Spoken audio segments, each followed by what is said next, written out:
Welcome back to the Divorce Your Remarriage podcast. I'm Chris Iverson. Today we're going to talk about Eastern Orthodox. What do they believe about divorce and remarriage? Now, my view on divorce and remarriage is in my book called Divorce Your Remarriage. You can get it at Amazon. I have a link to that in the description below. But right now we're going to talk about what do the Eastern Orthodox believe about divorce and remarriage. And I think it's going to surprise people, including people who grew up as Eastern Orthodox. To my Eastern Orthodox friends who may be watching this episode, I want to recommend to you to read the Council of Trullo. This was a council that came out in 692 AD. It's unique to the Eastern Orthodox. The Catholic Church does not agree with it.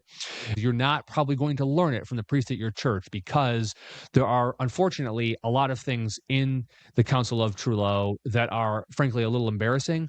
And so, like, your church is not going to teach you what those things are. And I'm just going to say, if you are Eastern Orthodox or you're looking into becoming Eastern Orthodox, you want to at least do your homework. So that's the Council of Trullo.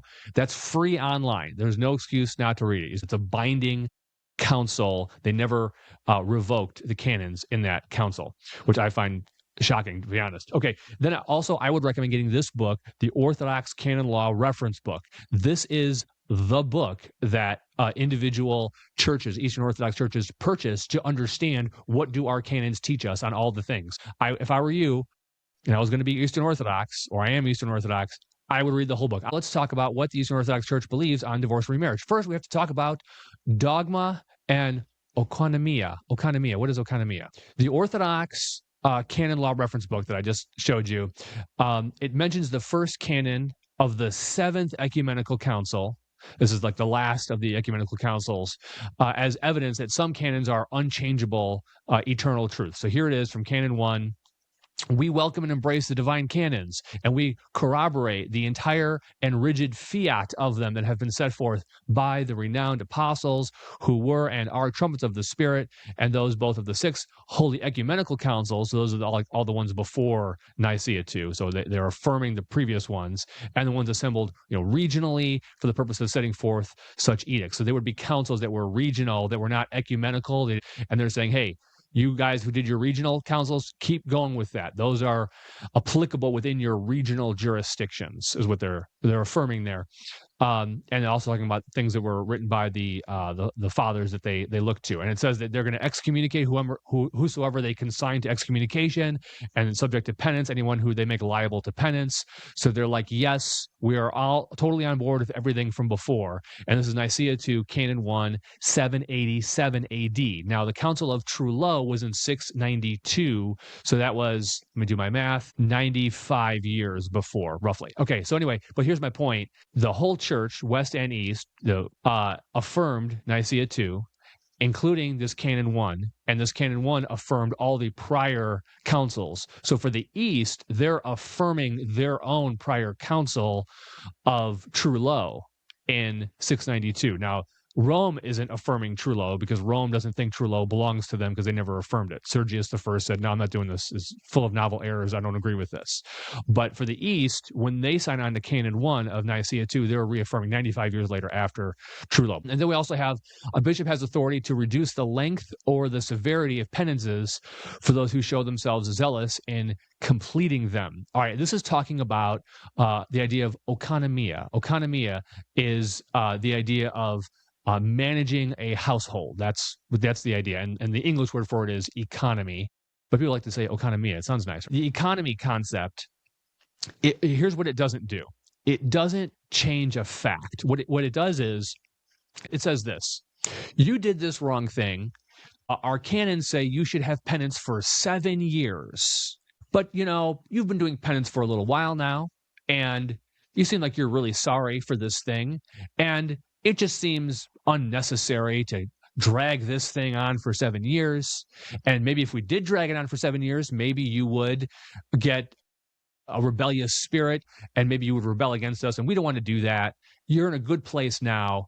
The penance is over. You've been doing penance for, 6 months. Good enough. You can reduce the penalty, or you can reduce a requirement. Let's say it doesn't change a fact. And I want to mention this because there's people who will when you bring up some uncomfortable things from the canons, what they'll do is they'll go immediately to, well, that's not dogma, that's disciplinary, that falls under oikonomia, so that's like optional or whatever. But here's the problem with that. That's not what oikonomia is. Oikonomia is not, we're just going to change facts on a whim because we don't like that anymore or we don't think it's applicable. You can't change a fact. So for example, oikonomia, you cannot make the Bible to not be the Bible and say, oh, I just oikonomied it away. That's not a thing. Okay, you can't make the Trinity to not be the Trinity because oikonomia. That's not how that works. It also can't make a remarriage to not be adultery. If a remarriage is adultery, that's a fact. There's no oikonomia-ing it away. It's like stealing. If somebody steals something, that's a fact. You can't say, well, we're going to use oikonomia to make it not theft. That's not a thing you can do with oikonomia. But people kind of do that with oikonomia, and I don't think they even necessarily notice that they're doing it. They try to like rewrite reality with it. And it can't make an invalid marriage to become valid. That's not an oikonomia thing it can do. Now, here's what it can do. Somebody gets into an invalid marriage, an adultery marriage, and they're supposed to have all this penance, and they could just say, well, we're just not going to do the penance. They could do that, but they can't make the marriage valid. They can't make the marriage not adultery. They can just make the penalty less. The oikonomia thing comes from Trullo, Canon 102, and it says that those who have received from God authority to bind and to loose must take into consideration the quality of the sin and the willingness and readiness of the sinner to return, and thus to offer a treatment suited to the sin in question, lest by employing an immoderate adjustment in one direction or the other, they fall in encompassing the salvation of the one ailing. So the idea is somebody's got a disease, you treat the disease. Once the disease is cured, you don't need to keep treating it. This is unnecessary to keep treating it. Actually, if you keep treating it, you might hurt the person. So just treat the disease, fix the disease, and kind of move on. And that's what oikonomia lets them do. It lets them make a judgment call based on the particular, how the person is responding to the treatment. That's what oikonomia is. Now we're going to talk about which marriages are valid and invalid. Okay, now this is talking about like lay people. There's additional canons that talk about marriages of the clergy, and there's like a higher standard for clergy. And so I'm not going to get into all of that because it would make it more complicated. We're going to just focus on lay people here. The first question is with regards to marriages between people who have the same faith or different faiths. Let's take a step back. My view that if two people get married, regardless of if one's a believer, the other one's not a believer, or they're both believers, or neither one of them a believer, if they get married, the marriage is valid. Now, it is true that a believer should not marry an unbeliever, but if they do, it's a valid marriage. So that's my view. That's the view of every Protestant that I know of, that I could think of. But that is not the view of the Orthodox. The Orthodox would say, well, if two Orthodox get married, as you can see here, 1.1, valid marriage, right? Makes sense, right? If two non-Orthodox get married, so two Catholics, two atheists and a Catholic, or whatever, if they get married, that's a valid marriage. Let's say they both convert to Orthodox, still valid. Let's say only one converts to Orthodox, still valid. Let's say neither converts to Orthodox, still valid. But under the invalid marriages, if it starts off as an Orthodox marries a non-Orthodox, invalid marriage. So if an Orthodox marries a Catholic, that's invalid, and we'll talk about that here in a minute. Also, incestuous marriages are invalid. A marriage to someone's brother's wife would be invalid. A marriage to a wife's sister, a husband's brother, marriage between a godparent and a relative of the child. That's a little complicated. We'll explain all this. Marriages entered without the consent of those in authority, so like the father of the bride, for example. And remarriages are invalid. Remarriages are invalid under the Eastern Orthodox canons. I'm going to show that. All right, so first we're going to talk about these kind of interfaith marriages, if they're valid or invalid. So let's do that. Okay, Council of Trullo, Canon 72. Let no Orthodox man be allowed to contract a marriage with a heretical woman. So Orthodox man, heretical woman. Nor moreover, let an Orthodox woman be married to a heretical man. So same man or woman, doesn't matter. An Orthodox and a non-Orthodox can't do that. But if it should be discovered that any such thing is done by any one of the Christians, no matter who, let the marriage be deemed void. Void. Invalid. Not a real marriage.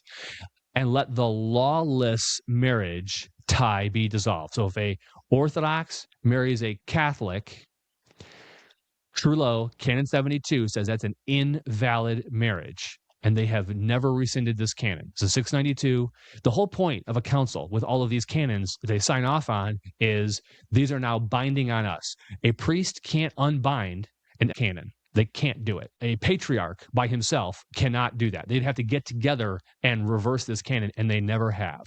As we fast forward down, but in case persons who happen to be still in the state of unbelief, that is infidels, and to be not yet admitted to the fold of the Orthodox, have joined themselves to each other by lawful marriage. So this is two non-Orthodox, lawful marriage. Then, and in that event, the one of them having chosen the good start by running to the light of truth, while the other, on the contrary, has been held down by the bond of delusion for having failed to welcome the choice of gazing at the divine rays, whether it be an infidel woman who's looked upon favor of a man who's a believer, or vice versa, an infidel man looked upon by a woman who's a believer, let them not be separated, in accordance with the divine apostle, for the infidel husband is sanctified by the wife, and the infidel wife by the husband. So there we're talking about two people who are non-believers. They get married. One of them becomes Orthodox. Well, in that case, they should stay married, as long as they both started off as unbelievers. But if they started off as one was a believer and one was a non-believer, that's an invalid marriage. Now, the reason I emphasize this is because in America, the Orthodox, they don't have the numbers that they really would like to have. And so their young people don't know who to marry. And they're just going to start marrying people. They probably already have started marrying people outside of the Orthodox faith. And like, well, we have a problem because Canon 72 says those are invalid marriages. So what they do is they say, well, we're gonna do an economia. We're going to do an economia, and we're going to say, well, that's okay. That's okay. For pragmatic reasons, we're going to go ahead and let you marry people who are heretics. Here's the problem. You can't economia away a fact. The fact is it's a lawless marriage according to Canon 72. You would need to have another council, and you'd have to get rid of Canon 72. Tarsius of Constantinople, he says, he quotes Canon 72 and says, by virtue of this canon, any member of the Orthodox Church, whether man or woman, is excommunicated if he or she weds a heretic, unless he or she repents and divorces her or him. The heretic repents and is baptized in the Orthodox Church. That would be the other alternative. So they either need to divorce or convert, but you can't stay in the situation that you're in. So-called mixed marriages, that is, of an Orthodox man and a heterodox woman who is a heretic, or of an Orthodox woman who is with a heterodox man who is a heretic, are void religiously, and they're also illegal in Greece. The whole burden of guilt rests upon the clergyman who blesses such a marriage with garlands. The enforcement of the canon curbs illegal marriages, whereas the violation of it multiplies the latter, a sorry life, etc., etc. Okay, so we're going to continue on here. Laodicea, Canon 31. Now, this is the one that people will quote back to you. They will say, well, it is true. Council of Trullo, Canon 72, says that it's an invalid marriage. However, we have Laodicea, Canon 31, that says this, that one must not intermarry with any heretics or give one's sons or daughters to them, but rather ought to take theirs if they should promise to become Christians. So they'll say, wait, there's an exception.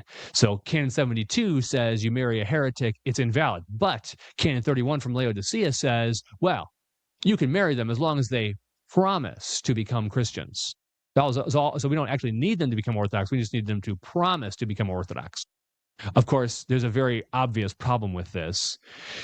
Trullo, Canon 72, is higher than Laodicea. And it's higher for Laodicea for two reasons. First of all, Canon 72 is like the ecumenical canon. Yeah, I call it ecumenical. It was never approved by Rome. But the point is, it's higher than Laodicea. Laodicea is a regional one, and this is a higher one from the Eastern Church. The patriarchs got together and adopted Trullo, including Canon 72. But Laodicea is just a regional.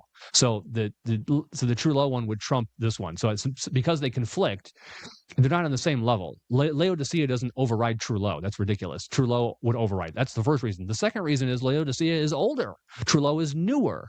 So even if they were on the same level, Trullo would still override it because it came later on and would override it. So it's not enough for them to promise to become Orthodox. Oh, I'll raise my children Orthodox. I'll do this. I'll do that. That's not good enough. That's not good enough. Canon 72 says, no, it's an invalid marriage. All right, here are some other types of invalid marriages we're going to get into.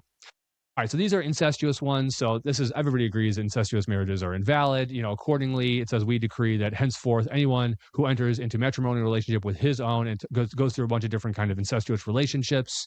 At the very end, it says shall incur 7 years canon or penance after they have canceled the unlawful marriage contract. So you got to divorce the invalid marriage, and then you have 7 years of penance after that. So that's obvious. It's not really controversial. Okay.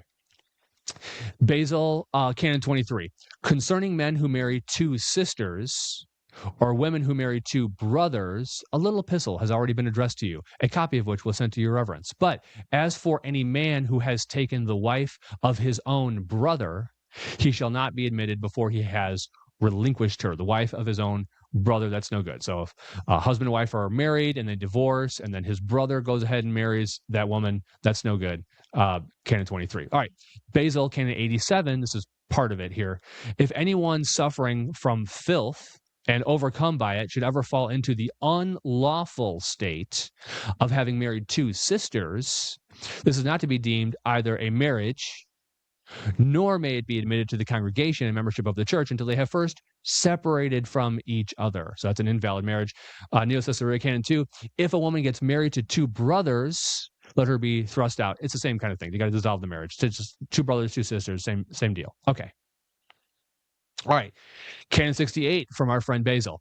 The conjugation in matrimony of human beings within the prohibited degrees, this is talking about incest, if it be detected, shall be punished with the sentences of adulterers on the ground that it falls in the same class of sinful acts affecting human beings. So incest gets the same punishment as adultery. Canon 63. The sentence for a man guilty of having committed adultery is that he shall be excluded from the holy elements for 15 years. These 15 years shall be allotted to him in the following manner, to wit, for 4 years he shall keep weeping, and for 5 years listening, for 4 years kneeling, and for 2 years co-standing without communion. Okay, so a lot of penalties and public shame and all that. Okay, so that's for having committed adultery. All right, so 68, just to rehearse this, 68 was like incest is like adultery, same punishment. And then adultery, 15 years penance. Now here's Canon 77. A man, however, who abandons his legally wedded wife and marries another woman, according to the Lord's decision, is liable to the judgment of adultery. So we got another adultery thing. So 68, we have adultery for incest. 63, we have adultery for adultery. And 77, we have adultery for remarriage. But it has been ruled and regulated by our fathers that such persons are to weep for a year, listen on the side for 2 years, kneel for 3 years, and in the 7th year, co-stand together with the faithful and be deemed worthy to participate in the offering, provided they repent with remorseful tears. So Canon 77 is interesting because it kind of goes from 15 years. You see in Canon 63 goes down to 7 years in Canon 77. So that's kind of interesting. They changed the number of years. But anyway, the point is all three of these fall under kind of the adultery concept there from Basil. Okay, then we have Timothy of Alexandria. Question 11. If anyone calls a clergyman to celebrate a wedding, but is told that the marriage is an unlawful one, or an avuncular marriage, that's like an uncle marriage thing, or that is to say that it is one in which the sister of a dead wife is about to be married, whether to a clergyman ought to consent or to make an offering. The answer is, once you said if a clergyman hears that a wedding is unlawful, well then, if the marriage is one that is unlawful, of course the clergyman ought not to participate in the sins of other persons, right? So here's the thing. Anytime you see this marriage is unlawful, a clergyman should not participate according to Timothy of Alexandria.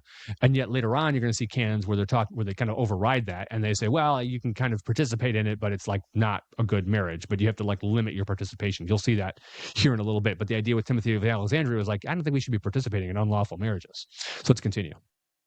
All right. So invalid marriage.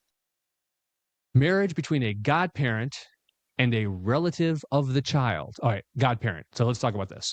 So a couple gets married, and then they have a child, and then they're like, oh, this child needs a godparent, because what if one of us dies or whatever, right? And so they have let's say a godfather for the child. All right, now, what happens if the biological dad dies? So you have the widow then you have the child, and you have the godfather. And the widow wants to marry the godfather. The godfather promised to take care of the child, and it was a friend of the family and whatever, and now so they want to get married.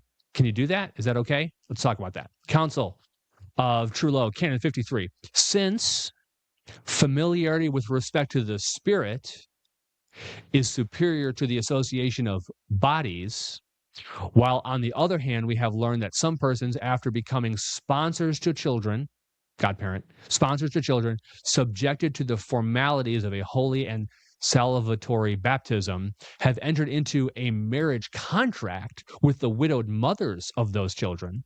We decree that henceforth nothing of the kind shall be done.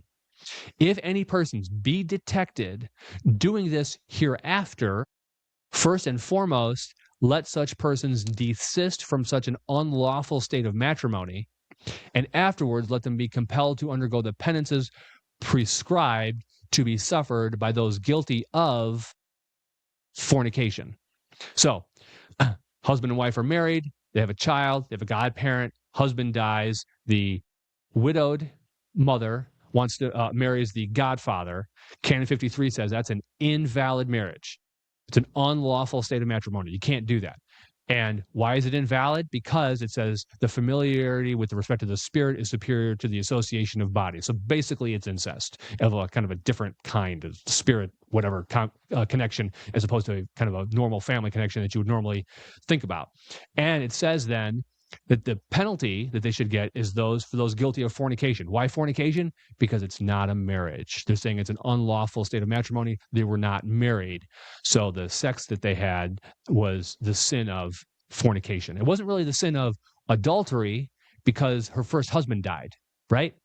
So there's nobody to cheat on, but they're going to call it fornication. All right, so Orthodox Canon Law Reference book, 2014, as I already talked about. I don't get any royalties from this, but I would get this book if I were you, if you were looking into becoming an Eastern Orthodox. I have no desire to become Eastern Orthodox, but I still have the book. All right, so it says in there that the Greek Orthodox Archdiocese of America lists the following types of relationships as prohibited marriages. You got godparent of the same godchildren. All right, so let me explain the godchildren, same godparents thing. So you've got parents over here, they got a child. Parents over here, they got a child.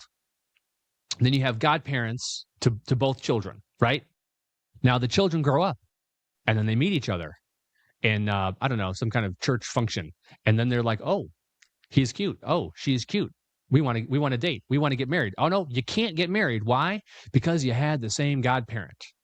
And so you're kind of like related through the godparent. So that's what they're talking about there. Kind of a strange rule. I would have never occurred to me, but they have that here in the Orthodox Canon Law book.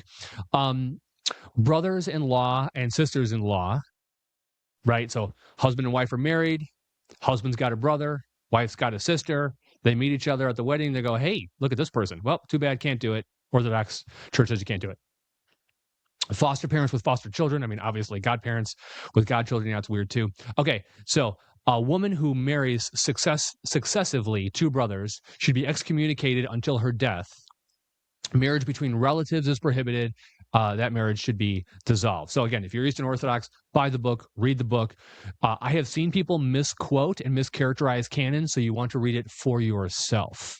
And that's one of the reasons why I'm showing you the individual canons. You can look at it yourself in black and white. Okay, let's continue. Invalid marriages.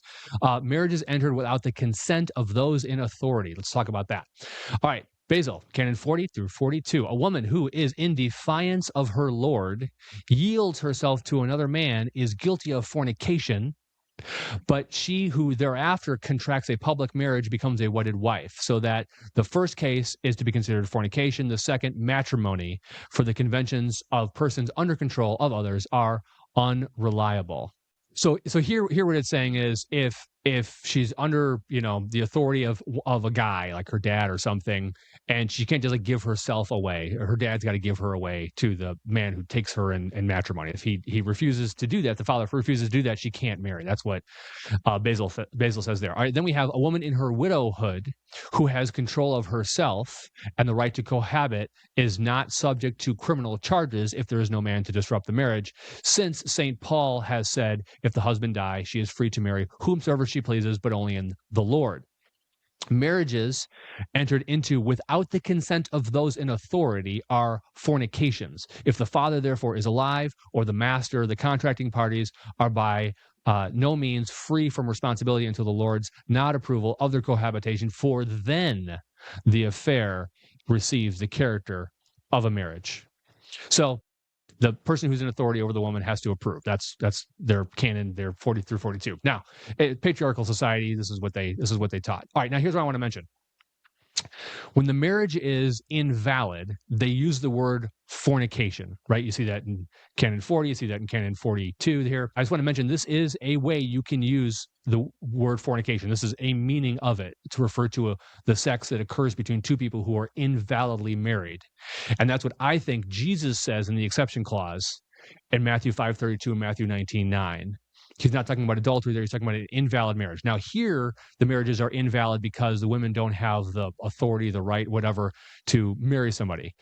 Jesus, when he's talking about marriages being invalid, what he's focused on there in Matthew 5:32, and you can see it in Matthew 5:32b and Matthew 19:9, is that a man, for example, had married a divorced woman. So the marriage is invalid for a different reason. The reason why it's invalid is because it's an adulterous marriage. She's actually married to somebody else. She's married to her first husband still, because the divorce, God doesn't recognize the divorce. He joined them together. They're joined together for life. So the divorce doesn't divorce. Divorce doesn't dissolve the marriage. So she's still married, and so the marriage is invalid. And then Jesus refers to it as fornication. And so the idea is, well, if a man married a divorced woman, yeah, he can divorce her and he could remarry because he wasn't supposed to be married to her in the first place. And their marriage is fornication there. But anyway, I just wanted to show this here, that we have the word fornication being used in that sense of sex between people who are invalidly married. Next category of invalid marriages are remarriages. This is not something Eastern Orthodox people are accustomed to thinking, because I don't think they're reading their canons correctly. And so we're going to talk about that here. Canon 37. We're going to look at this nice and close. After being deprived of another man's wife, if a man marries, he shall be liable to have charges brought against him in regard to the first case of adultery. But as regards the second case, he shall be exempt from charges. All right, there's a lot packed in this one sentence, like multi-part thing. So here's what I think Basil is describing. Here's the situation. Once upon a time, a man and woman were married. Then they got divorced. Then the man focused on in Canon 37, he finds that woman and he marries her, and then he divorces her. This is what's happening in the first sentence. After being deprived of another man's wife. After being deprived, right? So he married a divorced woman, and now he divorced her. Married her and divorced her, right? Now, that man who married and divorced her, here's a question. What happens if he marries somebody else? And Basil says, if he marries, because he's already been married before. You might think, well, he's been married before, he can't go ahead and remarry. Basil disagrees. Basil says, if he marries, he shall be liable to charges brought against him in regards to the first case of adultery. But as regards to the second case, he shall be exempt from charges. So what Basil is saying is, that man's first marriage was to a divorced woman. That was adultery. Charges can be brought against him in case of adultery, because his first marriage to a divorced woman was adultery. He leaves her and he marries somebody else. That next marriage is not adultery. Why is it not adultery? Because there's nobody for him to cheat on. Why? Because his first marriage was an invalid marriage. He was never married to her. There is no obligation of him to be faithful to his first wife, because his first wife was a fake marriage. It was adultery against her first husband. That was not a real marriage.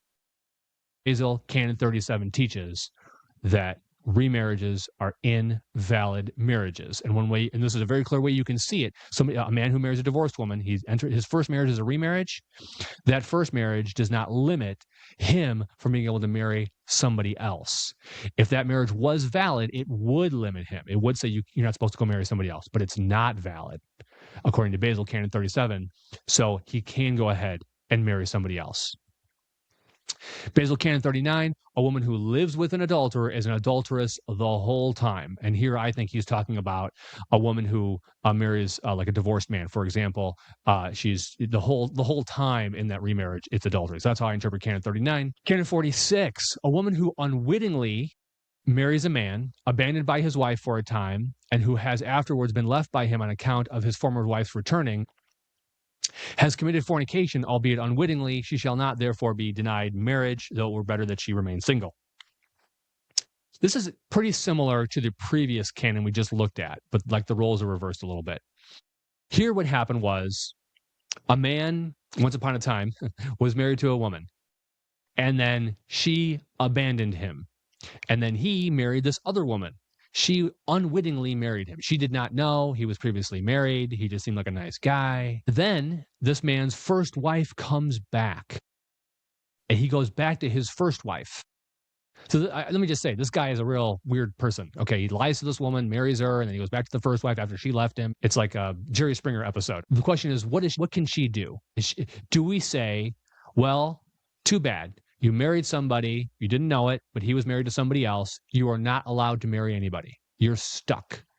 Or do we tell her, actually, that was an invalid marriage because he's really married to the first wife? Well, here's what Basil says. He says she committed fornication, albeit unwittingly. Now, wait. What do you mean fornication? Well, it's fornication because her marriage to this man who had been previously married, her marriage to him was an invalid marriage. Fornication is what happens when two people have sex and they're not married. That's what fornication is. So they have sex and they're not married because it's an invalid marriage. And then Basil says, she shall not therefore be denied marriage. She can go marry somebody else. Right? So her first marriage to this guy who had been previously married does not limit her ability to marry somebody else. Why? Because it wasn't a real marriage. That's what Basil is communicating in Canon 46. And then he says, oh, it would be better that she remain single. That's probably for like appearances or who knows what. But anyway, that's what he said there. But bottom line is she's not going to be denied marriage. Now, today, here's the assumption that's wrong. Today it's wrongly assumed by that EO, that's Eastern Orthodox, that Eastern Orthodox remarriages must be valid. So people think Eastern Orthodox person marries a divorced person. And people think, oh, that must be a valid marriage. And here's why they think that. They think that because the canons tolerate remarried persons in the church after they do penance. So people deduce, well, the church says if you get remarried, you have to do penance. And then after you do the penance, we'll let you stay in the church. We'll treat you like a normal person. And so since they let you stay in the church and treat you like a normal person, they must be communicating that your remarriage is a valid marriage. Because if it was an invalid marriage, of course, we wouldn't let you stay around and act like everything's okay. We would tell you to divorce. We don't tell you to divorce, so we must think your remarriage is valid. But toleration and penance do not indicate validity. I know it seems like it does. It seems to communicate that message, but it does not mean that. We'll see that here in a minute. The purpose of the tolerance, why tolerate it then? Why not just kick them out? Say, hey, listen, you either divorce or leave, but you can't stay here. Why not just do that? Well, the purpose of tolerance is to avoid worse outcomes than an adulterous remarriage, and we'll talk about that in a minute. Okay. Canon 12 from Basil. The canon has unconditionally excluded from the service all digamists, that is, men who have married twice. What is a digamist? And we need, this is a little terminology thing we have to learn about here because these are terms that are not familiar to most people. So a digamist from the Greek means twice married. So there's a person married twice, either after widowhood or after divorce. It's just married twice. The term should not be confused with bigamist, which means twice married, but at the same time. So digamist is twice married in succession. Bigamist is twice married at the same time. Nowadays, polygamy refers to the simultaneous marriage of a man to more than one wife. So this is like common parlance today, how we use the word. Similarly, the simultaneous pairing of a woman to more than one man is polyandry. In contrast, the early church and the fathers in these canons considered multiple marriages, even after the death of a spouse or divorce, polygamy or polyandry. So when they talk about polygamy, sometimes they could be talking about multiple marriages in succession can be polygamy, but that's not how we would think of it today. But that's how those words were used at the time. And that's in part because they didn't really think the death of a spouse really ended the marriage exactly. And I think the way they handle widows and widowers is totally wrong. I think once a spouse dies, the marriage is over, person can go marry somebody else. They don't need to have some weird thing on their conscience. Oh, is this okay for me to marry somebody else? Paul makes it very clear in 1 Corinthians 7 and Romans 7, people are bound together for life. And once somebody dies, they can go ahead and they can remarry. And people shouldn't feel like their conscience is bound on that. But that's not how the Eastern Orthodox treat it. Okay, let's continue. All right, Basil, Canon 4. As regards trigamy. Wait a minute. What's trigamy? Trigamy is somebody who is married 3 times in succession. Now, polygamy, sometimes they mean 4 marriages or more. Sometimes they use polygamy and they mean 3 marriages or more. But you get the idea, right? And they usually mean it in succession. They usually aren't talking about it at the same time. Anyway, as regards trigamy and polygamy, we have decreed the same canon as in the case of digamy, a second marriage, analogously. For it is a year in the case of digamy, but 2 years for the others. This is like the penance stuff. As for those who are guilty of trigamy, a third marriage, they are excommunicated for the space of 3 years and often 4 years. So the length of time is not uniform, right? For such a marriage is no longer to be called a marriage, but polygamy, or rather mitigated fornication. That phrase, mitigated fornication, is really important, and we'll talk about that here in a second. Wherefore the Lord told the Samaritaness, this is the woman at the well, who had 5 husbands in succession, and he whom thou now hast is not thy husband, John 4:18, as being no longer themselves worthy to have exceeded the measure of digamy to be called by the appellation of husband or wife. Okay, and so then it talks some more about that. Okay, so now at the end of this, it talks about, but it behooves us not to exclude them entirely from the church. He says they're not married. It's not a husband, not a wife, but it says, we have taken to the custom of condemning trigamists to 5 years of excommunication, not on the ground of any canon, but only on the ground of usage, followed by those who have preceded us. But it behooves us not to exclude them entirely from the church, but instead to entitle them to listening in some 2 years or 3, and therefore to permit them to be co-standers, though obliged to abstain from communion with that which is good, the Eucharist, and then after exhibiting some fruit of repentance, to let them be restored to the status of persons entitled to communion. Well, now, wait a minute, Chris. I don't understand. They just called it not a marriage. And then he says, but we're going to let them be restored to the status of persons entitled to communion. What is going on here? This seems like contradictory data. Yes, it does seem like contradictory data. I totally agree with you. The reason why they're doing this is they're saying the marriages are invalid. It's sin. It's a constant state of sin. It's totally wrong. They really should divorce. Totally wrong. But they're not going to. And the truth of the matter is, this is better than what we're otherwise going to see. This is fornication, but it's mitigated fornication. The alternative to this, they think, is that we're going to go around with prostitutes and all kinds. I don't know what kind of church members they have, but apparently they think it's going to be a lot worse if they didn't get married, because they're burning, they got passion, they have no choice, they got to do something with it, so they marry somebody even though they're not supposed to. That's kind of the concept here. Now, Origen talked about this. Origen talked about how there were people, and he disagreed with them, but he said they're not without reason. He said that the reason why they allow people to remarry, even though the remarriages are adultery, is because otherwise they're just going to go around sinning like crazy, and at least this is like in some kind of orderly control. So it's sinning in a controlled manner rather than sinning in a wild and crazy manner. So that's what's going on here, but that's not how it's interpreted by people. How it's interpreted by average people is this. They grow up in the Eastern Orthodox Church. They see there's these people in the pews next to them who are remarried, and they're treated like normal people in the church, like everybody else. And so then they deduce from that, oh, I guess you can go ahead and remarry. And then maybe later on they learn, well, if you get remarried, it's a penitential kind of service, and it's really sad. We really don't want you to do it. That kind of tone and message. But the bottom line is, you can still take communion. Everything's going to be fine. We're not going to kick you out of the church. We're not going to really press the issue. And because we're not going to really press the issue, people in the church pews think, oh, it must be a valid marriage. That is an incorrect deduction. The reason why they're letting them stay in the church pews is because it's mitigated fornication is less bad than wild and crazy fornication. That's why. Now we have Canon 77 by Basil. A man who abandons his legally wedded wife and marries another woman, according to the Lord's decision, is liable to the judgment of adultery. But it has been ruled and regulated by our fathers that such persons are to weep for a year, listen on the side for 2 years, kneel for 3 years, and in the 7th year, co-stand together with the faithful, and then be deemed worthy to participate in the offering. I'm evangelical. I'm not into the whole, 7 years of bad feeling, public shame. I'm not into all of that. I just think people need to repent, fix the situation, whatever, and they're probably going to feel bad for a little while, just kind of naturally. It's just like human behavior or whatever. But the church is not supposed to let's make you feel bad and do all this stuff. And I don't think that's how it's supposed to work. I think the church should try to get a person to get to the place where they, want to turn from their sin and kind of back to the way things are supposed to be. But once the person does that, we don't need to 7 years. I don't understand all this. But here, the person isn't fixing the problem, right? What they're doing is they're not fixing the problem. And the church is saying, well, if you're not going to fix the problem, then we're not going to kick you out, but we're going to do 7 years of public shame, basically, is kind of what they're saying here. Okay, Canon 78.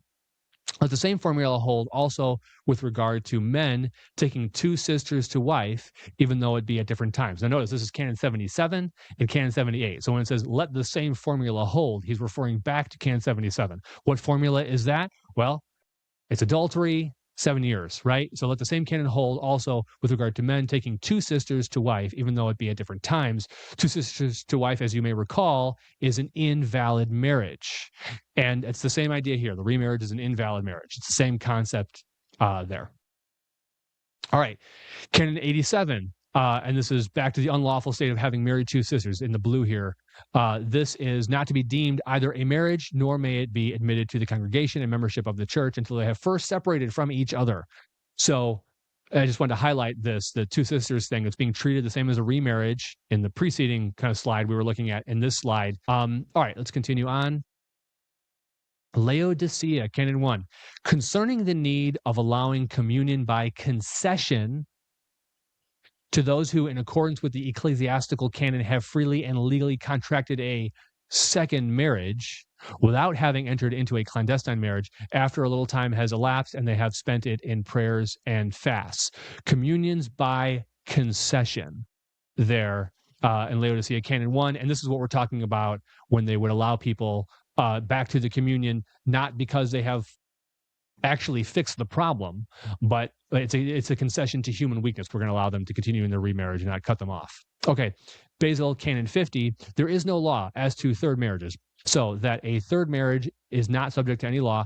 We look upon such things as defilements of the church, but we do not bring them to public trials on the ground that they are preferable to lax fornication. The reason why they're not requiring divorce is not because they think it's valid. The reason is they're going to be out doing all kinds of wild things in the streets. Here's Gregory of Nyssa, Canon 4. There is but one lawful state of matrimony and conjugal relationship, namely that of a wife to a husband and a husband to a wife. Everything then that is not lawful is unlawful at any rate, including even the case in which a man has no wife of his own, but has that of another man. Divorce and remarriage, right? Unlawful. For only one helper was given to man by God, and only one head was set over the woman. So Gregory's point here is remarriages are unlawful marriages, invalid marriages, not a real marriage. All right, now, what do we mean by remarriage from an Eastern Orthodox perspective, and how are they treated? Let's take a look. All right, so let's talk about the nature of remarriages. So first we have a betrothal. What if you break a betrothal and you marry somebody else? What's going on there? We'll talk about that. We're going to talk about the differences between a first marriage and a second marriage. One's a celebration. The other one is a penitential marriage. Now, if you've never heard this before, it's going to probably surprise you.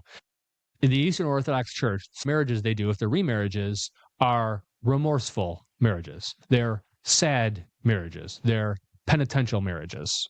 That sounds like a contradiction in terms, because it kind of is.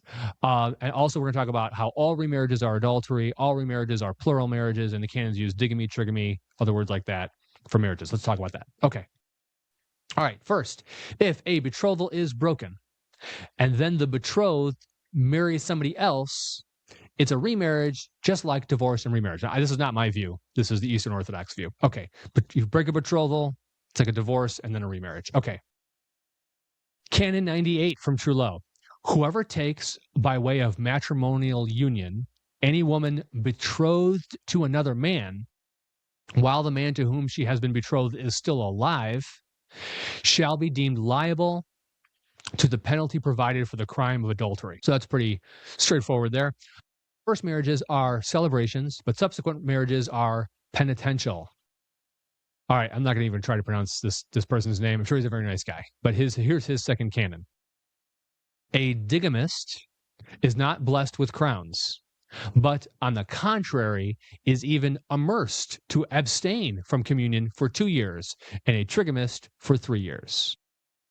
So the crowns, what's with the crowns? Okay, so normally in Eastern Orthodox land, what they do, they're really very much into the liturgy. They think a lot is communicated by their liturgy. Now, this is actually, I don't know, strangely ironic, because they say a lot is communicated by their liturgy, but their liturgy includes like allowing remarriages. So if a lot is communicated by your liturgy, why do you want to communicate like this is a marriage? It's very confusing to me. But anyway, they say a lot's communicated by their liturgy, and part of what's communicated by their liturgy is like this thing with crowns when people get married. There's a big deal in Eastern Orthodox land. So what'll happen is you got the bride and the groom, and at one point in the service, there's lots of things they do in the service that are symbolic of Rachel getting water out of the well and all kinds of Old Testament references and stuff. And then at one point, they like walk around the table, and it's a lot of stuff. Okay, now at one point, they do a crowning thing where they take these crowns and they place them on the heads of the groom, the bride and the groom. And there's like really nice crowns that they put on their heads. Okay, now it happens to be the case people get their hair done before weddings, so they don't actually want the crown on their head. So instead what they do is they have people who hold the crowns over their head, but they don't actually put them on their head. I don't know, it's just a lot of extra. But anyway, they do the crown thing and they're into it. It's fine. Okay. So, but a digamist, they're not doing the crown thing. And that's a way to signal to the couple, this is like not the same as a normal marriage. Then they're supposed to like abstain from communion for 2 years and trigamist for 3 years. Now, I don't know how much they're doing this today. My guess is they're going to oikonomia this away. But anyway, the idea here is we want to kind of tone it down from the first marriage to the second marriage ceremony. The ceremonies can't be the same. And this is one of the differences with the crowns here, because we're trying to change what we're communicating to people and also change like what the symbolism is, I think. Okay, let's continue. Neo-Caesarea Canon 7. This is going to be interesting. No presbyter is permitted to dine at the wedding of persons marrying a second time. For, this is great logic, for if the plight of a digamist is one demanding repentance, what will be that of a presbyter who is lending his consent to the wedding by attending it? So if the clergy guy, the presbyter guy, if he says you need to repent of this marriage, he can't like go to the reception and like celebrate it. What are you going to celebrate someone's sin? What is this? What kind of nonsense is this? What kind of clergy person are you? You're going to celebrate this person's sin. Now, the application for evangelicals, I think, is pastors should not be doing adulterous remarriage ceremonies. Evangelicals should not be attending adulterous remarriage ceremonies or the reception and all that kind of stuff. We shouldn't be celebrating sin. What are we doing? This doesn't make any sense. Canon 7, logically tight. Great answer, right? Okay, now, Orthodox Canon Law Reference book says, at a second marriage, the priest should perform the service, but he should not go to the reception. Wait a minute. Wait. What is this? What is this? Okay, so wait. I can't go to the reception because that would be endorsing the wedding. That'd be celebrating sin. So I can't go to the reception, but I can perform the service if I'm a priest. Can somebody explain this to me? Put it in the comments. Please tell me, how does this make any sense? Okay. How is it morally permissible for a priest to officiate something that that ought to be repented of? Please officiate this sin. Thank you, priest. I will pay you money to officiate my sin. This doesn't make any sense to me. As an evangelical, we're just like, this doesn't make any sense. A priest who officiates a wedding is not thereby consenting to the marriage, but a priest attending a wedding reception is consenting to the wedding. Can somebody explain this logic to me? Now, this is the typical evangelical response that I just gave you. Moral outrage, logic doesn't work, what is this, and all that kind of stuff. But as logically discordant as this is, the truth of the matter is what the typical evangelical church does today is worse. It's worse than this. And here's what I mean by it's worse. The Eastern Orthodox will put up with these contradictions and this tension and this kind of conscience-rending problem. They know it's illogical and doesn't make any sense. But the evangelicals are worse because at least the Eastern Orthodox stop at like 3 marriages. Evangelicals, there's no limit. It's just divorce and remarry. Oh, you weren't supposed to. They abandoned you. Let's have some meetings about it, some counseling. Did you wait a year after your divorce? Go ahead and marry somebody else. We just go on and on and on. We go 4 marriages, 5 marriages, 6 marriages, 7 marriages. We don't have a limit. At least they have a limit. Now, the limit's 3. It's kind of a lot. That encompasses most people most of the time. A lot of people, they're like, I don't think I really want a 4th marriage anyway. Okay, maybe I'm not really good at this. So most people just kind of instinctively know 3 strikes, I think I'm out, right? And that's what the Eastern Orthodox do. They go 3 strikes and you're out. So he wants a 4th marriage. Eastern Orthodox, at least they have a limit. We don't even have a limit. We just keep going. And we go, well, we're consistent with our rules. Yeah, well, your consistent rules leads to like 10 marriages. So if you're outraged by this nonsense of the clergy person can officiate, but they can't go to the reception, how ridiculous is that? If you're outraged by that, you should be more outraged by the common practice of evangelicals who have no limit. Let's continue. All right, all remarriages are adultery. Let's take a look at this. All right, Trullo, Canon 87. A woman who has abandoned her husband is an adulteress if she has been betaken herself to another man. Very simple, very simple. Now let's skip down to the next blue section. If therefore a woman appears to have departed from her husband without a good reason, the man deserves to be pardoned, while the woman deserves a penance. The pardon shall be given to him so that he may have communion with the church. Any husband, however, who abandons his lawful wife and takes another, according to the Lord's decision, is subject to the judgment attached to adultery. So if he abandons his wife, takes another, adultery. All right, so I just want to go back to this part in the middle here where it says, if therefore a woman appears to have departed from her husband without a good reason, the man deserves to be pardoned while the woman deserves penance. The pardon shall be given to him. So the without a good reason part there may refer to maybe she's being abused, and they're going to say, well, if she left, then it's his fault, it's not her fault. I'm not exactly sure, but it does not mean though that they thought that she could go ahead and remarry. It's just they're talking about leaving in kind of some extreme circumstance. Okay, Timothy of Alexandria, question 15. If a woman is so betaken of spirits that she will wear irons while her husband says, I cannot contain myself and I want to take another wife, ought he to take another or not? So here's a case where husband and wife are married, and so they have to kind of keep her away from society, basically. And so he says, well, I can't contain myself and I want to take on another wife. You say the man's like 25 years old and he's still got raging hormones. He's got to find another woman, right? And so he asked Timothy of Alexandria, can't I take on another wife? And he says, well, adultery is involved in this matter, and I have no reply to make concerning it, nor can I find any cogitating it, which I think means approving it. So anyway, it's a little unclear if the questioner is talking about divorce and remarriage and or polygamy, but it kind of doesn't matter because you have to understand they didn't really have much of a distinction between divorce and remarriage and polygamy. They kind of thought it was all kind of a similar kind of deal. But adultery is involved in this matter. And here's the point. In 1 Corinthians 7, Paul talks about how it's useful to be married because people have hormones, and being married helps to give them a lawful way of dealing with that. And so people will say, well, because Paul talks about that, then if somebody gets divorced and they got hormones, they should be able to go marry somebody else. But here's the problem with that. The remarriage would be adultery. And adultery, by definition, is not a morally permissible way to deal with hormones. Basil, Canon 77.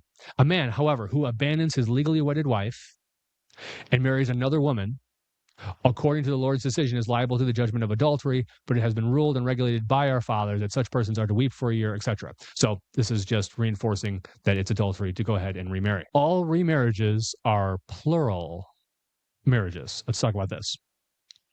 Basil, Canon 4. As regards trigamy and polygamy, we have decreed the same canon as in the case of digamy, that is second marriages, analogously. So we talked about this earlier. Let me just skip down to the blue part. For such a marriage is no longer to be called a marriage, but polygamy, or rather mitigated fornication. Let's continue down to Canon 80. The fathers passed over the question of polygamy in silence as something bestial and utterly foreign to the human race, but to us it presents itself as a worse sin than fornication.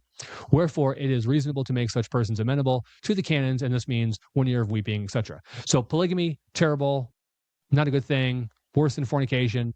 Nevertheless, as bad as it is, we're going to still let them in the church, even though it's really terrible and invalid. Those marriages, he doesn't say it's invalid here, but he says it in other places. We're still going to let them do it because we don't want them out and about, having sex with who knows what. Okay. Neo-Caesarea Canon 3. As concerning those persons who become involved in a plurality of marriages, the length of the sentence to which they are liable is clear and fixed, but their recantation and faith will avail to shorten the time. That's again that oikonomia concept. And so they're talking about plurality of marriages, and their penance can be reduced. Okay, those who enter into a third marriage, this is Ecclesiastical Law 392, by the way. I got this out of the Orthodox Canon Law. Those who enter into third marriage should be canonized with 4 years of excommunication and should do 66 protestations daily, as this is fornication. So again, here it's calling it fornication in the law there, which means that's what people do when they are married, when they are in a fake marriage, right? That's the sex in a fake marriage. That's fornication. Quote, a man who is in his 40s may enter into a third marriage. If he has already children, he should not marry. But if he marries a third time, he should be canonized with 5 years. A man in 30s who enters into a third marriage with children or without is to be canonized 3 years for the one without children and 4 years for the one with children. Can you find this anywhere in the New Testament? Okay, let's continue. Eastern Orthodox. What constitutes a remarriage and how are they treated? All right, there's a penalty for remarriage. So we have remarriage as grounds for excommunication. Penance is required by the canons for second and third marriages to fully rejoin the church. The principle of oikonomia, as explained in Canon 102 of the Trullo Council, allows for more or less leniency depending on what's necessary to bring the best outcome. Then we have fourth marriages must be divorced. Hence the phrase 3 strikes and you're out as shorthand for the Eastern Orthodox divorce remarriage doctrine. Let's continue. Canon 48. If any man who has divorced his wife takes another, or one divorced by another man, let him be excommunicated. Okay, so here are some other interesting canons related to divorce and or remarriage. And let me just go back to this thing. I'm not, a lot of these things I've already talked about. The penalty for remarriage, it was included earlier, so I'm just not going to kind of repeat it. But these are just some things I just wanted to kind of have bulleted out here under penalty for remarriage. Okay, so let's continue on to other interesting canons related to divorce and or remarriage. Here we go. Basil, Canon 21. If any man cohabitating with a woman fails afterwards to rest content with matrimony and falls into fornication, we judge such a man to be a fornicator, and we consider him to deserve even more in the way of penances. We have not, however, any canon by which to task him with the charge of adultery if the sin is committed with a woman free from marriage. For an adulteress, it says, being defiled shall be defiled, Jeremiah 3:1, and shall not return to her husband, and anyone who keeps an adulteress is foolish and impious, Proverbs 18:22. One, however, who has committed fornication cannot be denied the right to cohabitate with his wife, so that a wife must accept her husband when he returns from fornication, but a husband must send a defiled wife away from his house. The reason for these inconsistencies is not easily to be found, but at any rate, a custom to this effect has obtained prevalence. Okay, so here's what this means. If a husband cheats with an unmarried woman, so the husband and wife are married, and the man has sex with a single woman, he's committing adultery, and he goes back home. This canon says his wife can't leave him. But if she cheats with anyone, he must divorce her. It does not say remarriage is permitted. Now, where do they get this from? Here's where they get it from. If you look at Matthew chapter 5 and verse 32, and you look at Matthew chapter 19 and verse 9, in those two verses, those are the only two verses that have the famous exception clause. So there, in those two verses, Jesus says divorce and remarriage is adultery. And he says that in other places as well.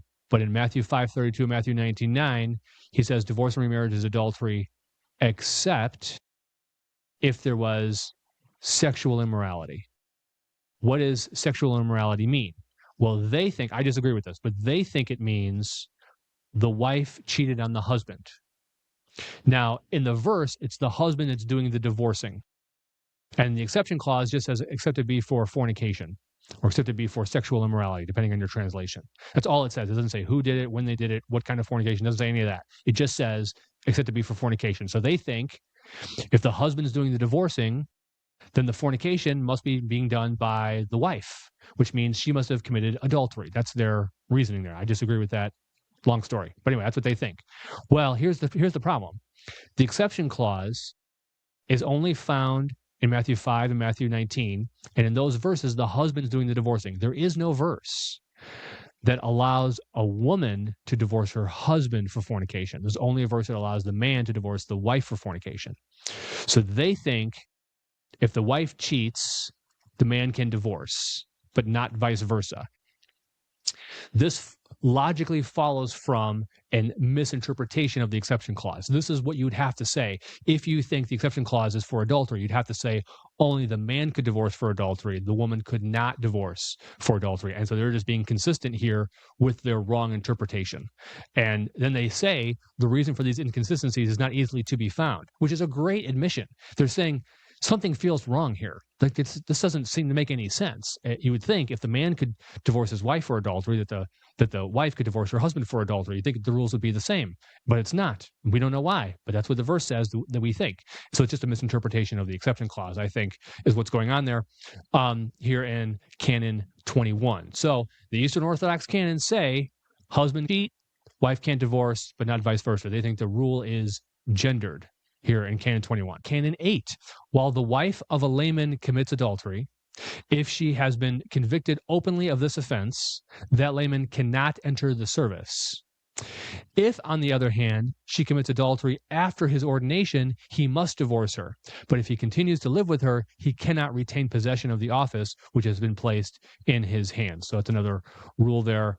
Kind of contradicts the previous one, because the previous one was like you have to divorce, and this one is like, well, you just can't be in office. So it's a little confusing. Anyway, we'll continue. Chalcedon, Canon 15. Let no woman be ordained a deaconess before the age of 40, and even then after a strict test. But if she, after having receiving the gift of, I'm not going to pronounce that word, after receiving the gift and remaining for some time in the ministry, proceeds to give herself in marriage. So she's a deaconess, and now she's getting into marriage, thus insulting the grace of God. Let any such actress be anathematized together with the man who has joined himself with her in marriage. The actress has had a really bad reputation or whatever. I don't really know the whole history, but you didn't want to be called an actress. Let's just put it that way, or an actor or whatever. But anyway, so deaconess, you get married, no good, you're kicked out. That's basically what's going on there. Okay. Trullo, Canon 48.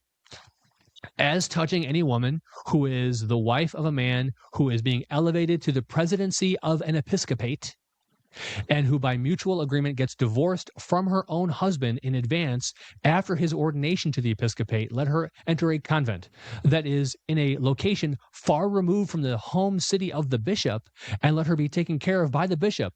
But if she also appears to be worthy, let her also be elevated to the office of a deaconess. What are we doing? What are we doing? Okay, so husband and wife are married. He's a priest or whatever, and he's going to be elevated to the episcopate. He's going to be a bishop. Well, if he's going to be a bishop, he can't be married, but he's already married to somebody. So wait. In order for him to fulfill this higher role, he has to get a divorce. I first read this, I was totally speechless. I was like, what are we doing? So wait. We're going to elevate you to a higher role, and that's going to require you to get a divorce? In order for you to serve God, you have to divorce? What are we doing? What are we doing? And let her be taken care of by the bishop, it says. Let her be, she's not being taken care of. He divorced her. He divorced her for a job promotion. I know I don't view it as a job promotion, but it's kind of what it is. What let her be taken care of by the bishop, it says in the text. Anyway, so this is just like totally off the wall, weird canon here. Unbelievable. Okay. All right, Canon 93. It affirms Basil 46 and no Deuteronomy 24:4. Okay, here we go. After her husband's departure, and when he has vanished, yet before becoming convicted of his death, any woman that cohabitates with another man is committing adultery. So husband and wife are married, they divorce, she cohabitates with another man, adultery. Okay, likewise, the wives of soldiers who, when their husbands have disappeared, get married again are subject to the same rule precisely as those who fail to await the return of their husband when he has left home. Nevertheless, in this case, there is room for condoning their conduct because there is more suspicion of death. The woman, on the other hand, who has unwittingly married a man who has been temporarily abandoned by his wife and has been left afterwards because of his former wife's return to him, is indeed guilty of having committed fornication, but unknowingly, though she shall not be denied the right to remarry. Yet it would be better if she should remain as she is. And you remember that's a callback to a previous one that they put in here.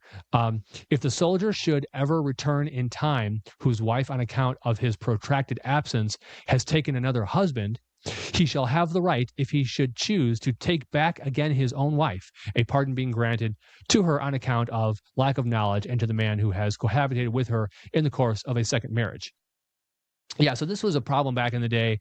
There'd be wars, the soldiers would go off, the wives don't know if he's dead or alive, they got bills piling up, they got mouths to feed, here's another guy who's interested, and she's like, oh, maybe I should marry him, but I don't know if my husband's alive still. So it was a real, like, just problem back in the day. And so they're trying to cut her some slack here, I think, in this canon. Of course, you don't see anything like that. You don't see any caveats for war in the New Testament. So I understand it can be a difficult situation. You don't know if the spouse is dead or alive, but that is not, not knowing the status of whether they're alive or not is just not a justification for remarriage in the New Testament. So that doesn't really work, but you can understand, you can have empathy for the person in this situation. You can understand why it happens. But if he should come back, first, the second husband's got to go. Anyway, and this actually happened with Attila the Hun. He was fighting against the Roman Empire there, and then Leo the First said, well, okay, well, these POWs are coming back. They got peace, and so all the POWs are coming back, and they're like, well, what are we going to do? And they go, well, the POWs, they have to be able to return back to their wives. And if the wives had gotten remarried, sorry, second husbands are going to have to go because the first marriage was the legitimate marriage and the second marriage is a fake marriage. So, Canon 93. Let's continue. Timothy of Alexandria, question 13. What days of the week ought to be assigned to those who are co-joined in marriage for them to abstain from communion with each other, and on what days ought they to have it? So they're asking Timothy, when can we have sex? Which is a kind of a weird question, I think, to be asking a church leader, but he gives an answer. Here's his answer. Though I have already answered this question, I will answer now once more. The apostle says, deprive ye not yourselves of each other, unless it be for a time, by agreement, in order that ye may have leisure to pray, 1 Corinthians 7:5. And again, come ye together, that Satan tempt you not, on account of your failure to mingle. But one must necessarily abstain on Saturday and Sunday, on account of the fact that on those days, a spiritual sacrifice is being offered to the Lord. What? Saturday and Sunday? What is this weekend abstinence? Every weekend has abstinence. I just making things up here. Anyway, we're going to continue. Orthodox Canon Law Reference book. This is Ecclesiastical Law 2025. A widow should mourn her husband, not remarry for at least 1 year from the time of her husband's death. If she remarries sooner and becomes pregnant, the paternity of the child might be in doubt. One who does not mourn her deceased husband 1 year should be admonished and canonized. Now, I have heard people say, just generally speaking, when a spouse dies, people should wait a year before making any kind of big decision. And here they're using the 1 year rule, and actually it's for a paternity thing, which, I mean, you can understand why they would think that would be important there. But we'll continue. Trullo, Canon 3. Whereas our pious and Christ-loving emperor, this is Emperor Justinian, in his address to this holy and ecumenical council.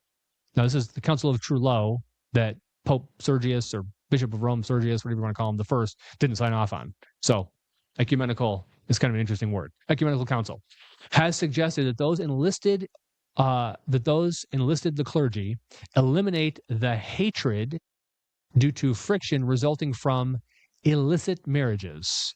Therefore, we concur in decreeing that, as regards bigamists, as of the 15th day of the month of January last past, in the last fourth indication in the year 6190, they are to be subjected to canonical deposition. But as for those bigamists who cut out the evil besetting them, or even those whose wives by a second marriage have died, whether they happen to be presbyters or deacons, it has seemed best to us for these men to be dismissed from every sacerdotal office or priestly activity, having already been penanced for an express length of time. But we have decided that in the case of those who have committed the iniquitous act unwittingly, they deserve to share in the honor of standing and sitting in the place reserved for the presidency. So basically, they're trying to do a reform. They got some bigamists here, and they're trying to like reform all of that. And they're saying like, okay, well, here's a date, and after this date, we're applying this rule. That's kind of what's going on here. Let's continue though.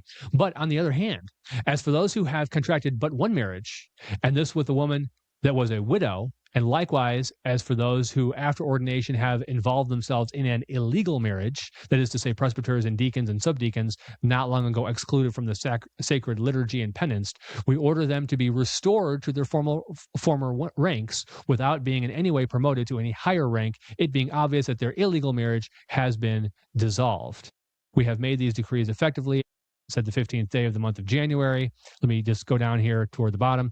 Likewise, in regard to anyone that has taken a widow or a divorcee or a harlot or a house servant or an actress to wife, we decree that he cannot be a bishop or a presbyter or a deacon. Really got to watch out for those actresses. Okay. Impediments to marriage. So here's some impediments to marriage. They've got inability to consent, lack of consent from the groom or the bride, lack of consent from the groom or bride's authority, like the dad or whatever, an already existing marriage or betrothal, ordination, a vow of chastity, elopement, kinships, that'd be like incest or godparents. Orthodox and non-Orthodox marriage is invalid. Okay, here's another one. Canon 5 from Theophilus. As regards Panuth, who was appointed a deacon in Lycopolis, an investigation must be made. And if it can be found that this man, while a catechumen, accepted his own niece in a matrimonial relationship, but after baptism was admitted to the clergy, let him remain in the clergy, at least if he has slept with her, and after baptism he has no intercourse with her. But if he accepted the same niece in matrimonial relationship while he was a believer, let him be estranged from the clergy, for Bishop Apollo incurs no detrimental prejudice if he appointed him as a result of ignorance. So here's an interesting case where they would let the guy stay in the clergy if he like stays away from her. So that's kind of an odd rule there. Anyway, interesting. Canon 25 from the Apostles, any bishop or presbyter or deacon that has taken in the act of committing fornication or perjury or theft shall be deposed from office, but shall not be excommunicated, for Scripture says, thou shalt not exact revenge twice for the same offense. The same rule applies also to the rest of the clergy. Canon 22 from Basil, clerics who commit the sin unto death, though they are degraded from their rank, they are not to be excluded from the society of laymen, for thou shalt not exact vengeance twice for the same offense.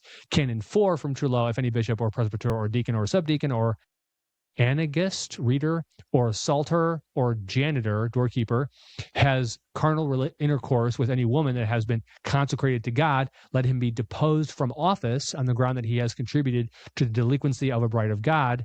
But if, on the other hand, he is a layman, let him be excommunicated. So here's the deal. If somebody is in like office, the penalty that they get is they are removed from office. But the layman will be like excommunicated. So the layman gets a worse penalty than the person who is in office. And they justify this by saying, don't exact the same revenge twice for the same offense. But it's a little odd to me. You would think somebody who is in a higher office would get a worse penalty because they're higher office, but they're getting a lesser penalty. So that's kind of an odd application of that principle.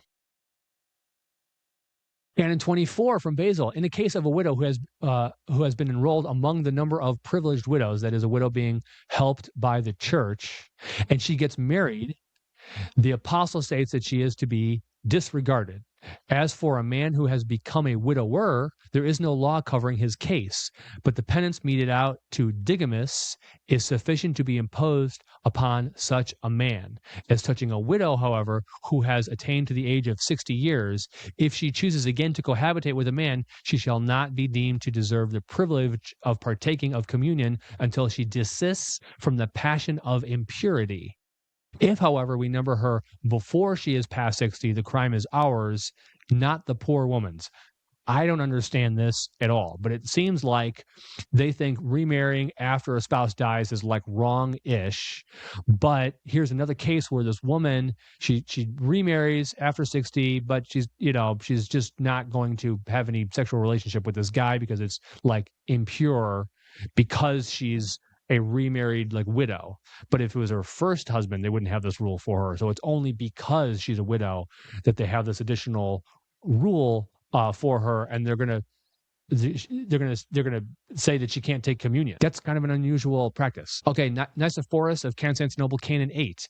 Any children born of a concubine or of persons who have married a second or third time, though with the proviso that they be worthy of holy orders and have lived a life worthy thereof, may be made priests. So they're not going to prevent people from being able to be priests based on who their parents were. All right, I would love to get your comments from all of this wild information we've got here from the Eastern Orthodox.